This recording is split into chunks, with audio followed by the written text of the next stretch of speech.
Hi, I'm Linda Whitworth from the Alberta Barley Commission. Today we're going to make zucchini, barley, bulgur stuffed tomatoes. This is a wonderful dish, especially late in the summer when tomatoes and zucchini are ready in your garden. It's fantastic with barbecue, and it's one of those wonderful dishes you can probably make all year round because zucchini and tomatoes are available in the grocery store all year round.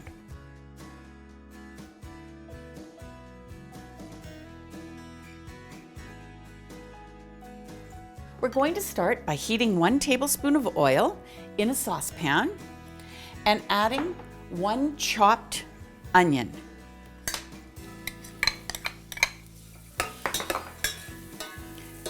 We'll just let this cook until the onion is transparent and gives off that wonderful oniony fragrance.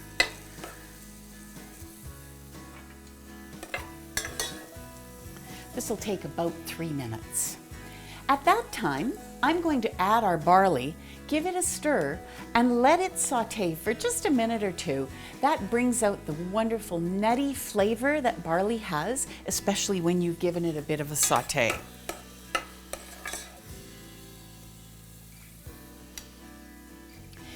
One of the things that I've just learned is zucchini and tomatoes are great side by side in your garden because they correspond with one another and each one helps keep the other healthy in the garden.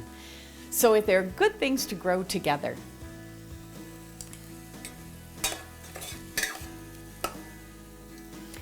Okay, I'm going to add 3/4 of a cup of either pot or pearl barley to our dish. Give that a little stir just to bring out some of that nutty flavor.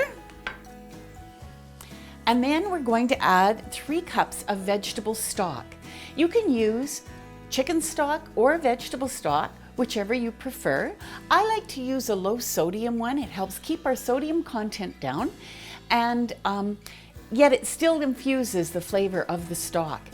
If you're using it in a vegetarian meal, you may prefer to use the vegetable stock. There we go. And just smell that nuttiness coming out of our barley. I'm going to add our 3 cups of vegetable stock. We'll bring it to a boil, then turn it down, cover it, and simmer for 30 minutes.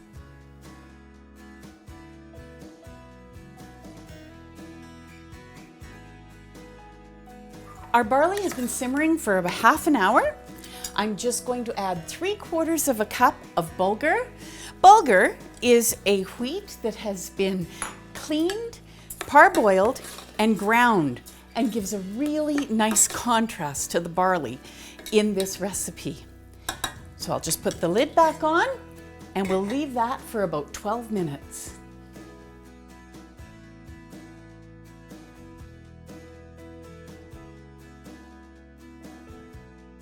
Our 12 minutes are up. Our bulgur and our barley is cooked nicely together. And so I'm going to add 1 cup of chopped zucchini.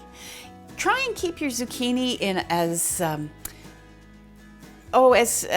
consistent a size piece as you can so that it will cook at the same amount of time. We're going to put that in with our bulgur and our barley, give it a little stir, and while that's cooking, for 3 minutes, I'll show you how to prepare your tomatoes. I have some done already, but what we want to do is just cut the top off the tomato, and then I like to take my knife and just loosen the membrane around the edges a bit. And then I'm going to take a spoon and just remove the center from the tomatoes,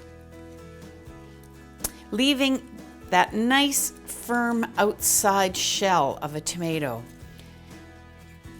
Once we have the tomato all scooped out, we're just going to put a little bit of salt inside the cavity there and turn it upside down. The salt accomplishes 2 things. Number 1, it draws some of the moisture out of the tomato so your tomatoes don't get all soggy while they're cooking. And the other thing it does is it does add some nice flavor. Your leftover tomato, just put it in a container and use it the next time you're making spaghetti. You can even freeze it like this and pull it out of the freezer when you need it. So our zucchini is just about cooked through. We want it just barely cooked, but still firm, because it will continue to cook in the oven when we've stuffed our tomatoes. Next, we're going to add our almonds and our thyme. And a trick I want to show you while the zucchini is finishing is when you are adding dry herbs to any recipe, put them in your hand. We need about a teaspoon of thyme. That should be about the right amount. Put them in your hand and release the oils of your dry herbs by pressing your thumb against the herbs in your hand. A really cool trick is smell your herbs before you release those oils, and then smell them again afterwards. And you'll notice a phenomenal difference in how much flavor and how those oils have been released, and the flavor will come out of your herbs. So we'll add our herbs to our pot, stir in our toasted almonds. Another trick, when you toast your almonds, I turn my oven on to 350 degrees, put my almonds on a pan, once the oven is preheated, I turn it off and then put the almonds in. This saves burning a whole lot of almonds. The almonds will give it a really nice crunch when we stuff our tomatoes. Now I'm going to start with the tomatoes that I've already cut because the moisture has been released in them. And we're going to just really firmly pack our barley bulgur mixture into the tomatoes and then set them on our baking sheet. Quickly get these 4 all done. The recipe makes enough for 6 to 8 tomatoes. We call for beefsteak tomatoes, but use a tomato that you think is a nice serving size. I think 1 tomato about this size is perfect to serve with your barbecue dinner. You don't need another starch, and you're also getting some lovely vegetable.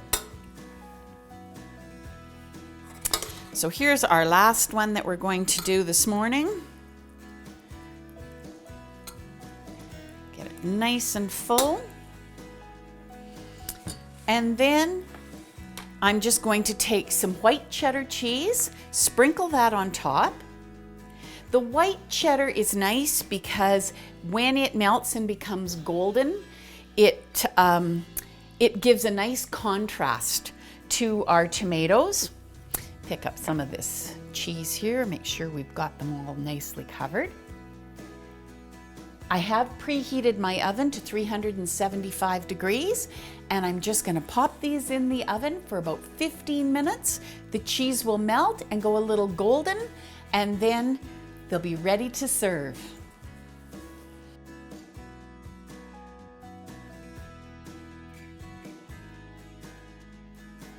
Here we have our zucchini, barley, bulgur stuffed tomatoes, hot out of the oven with their nice golden cheese crown.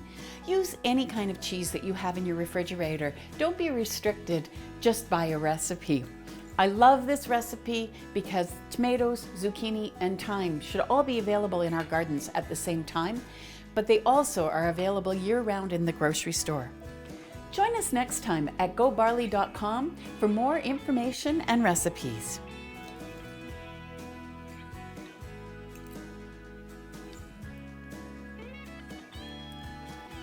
Delicious.